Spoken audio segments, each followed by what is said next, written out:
సికింద్రాబాద్ తహసీల్దార్ కార్యాలయంలో ఎమ్మెల్యే తలసాని శ్రీనివాస్ యాదవ్ 108 మంది లబ్ధిదారులకు కళ్యాణ లక్ష్మి చెక్కులను అందజేశారు. ప్రస్తుత కాంగ్రెస్ ప్రభుత్వం కళ్యాణ లక్ష్మి పథకాన్ని అమలు చేయడంలో విఫలమవుతోందని అన్నారు.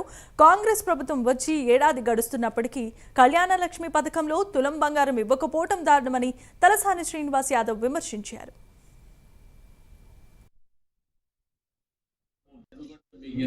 ప్రభుత్వ ఆసరా ఉంటుందనేటువంటి ఉద్దేశంతో ఈ కార్యక్రమం తీసుకొచ్చింది.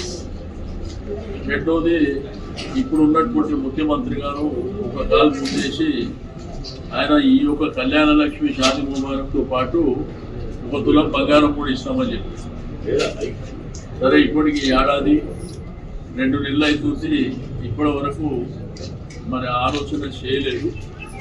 మరి ప్రభుత్వం చేస్తే పేదవాళ్ళకు ఆసరగా ఉంటుంది అనేటువంటి ఉద్దేశం నేను చెప్పిన.